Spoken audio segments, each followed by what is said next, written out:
Une histoire de fou, Le printemps de la liberté, La ronde des hyènes, Le trio de choc ou encore La dernière chance. Ce sont quelques-uns des 42 livres de l'écrivain ivoirien Camara Nangala. Ce scientifique de formation a viré à la littérature avec bonheur pour marquer son engagement d'être un témoin de son temps.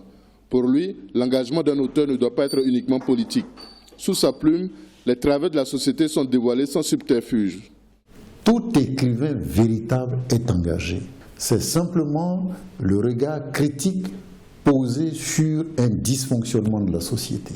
Si je parle du médecin qui s'absente de l'hôpital public pour aller dans des cliniques privées, c'est aussi une forme d'engagement.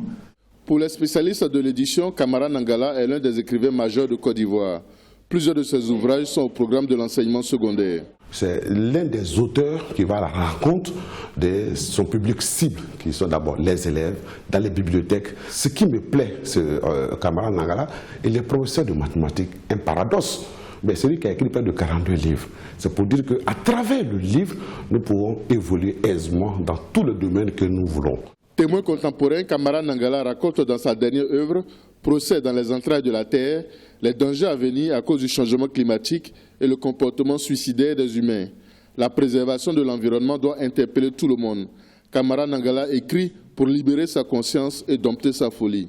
Et pour me guérir, j'écris. Certains, pour se guérir, consomment de l'alcool, d'autres de la drogue. Mais moi, je préfère être sobre, tempérant, modeste, et ma folie s'exprime à travers les livres. Il me semble que c'est une des meilleures méthodes pour me guérir.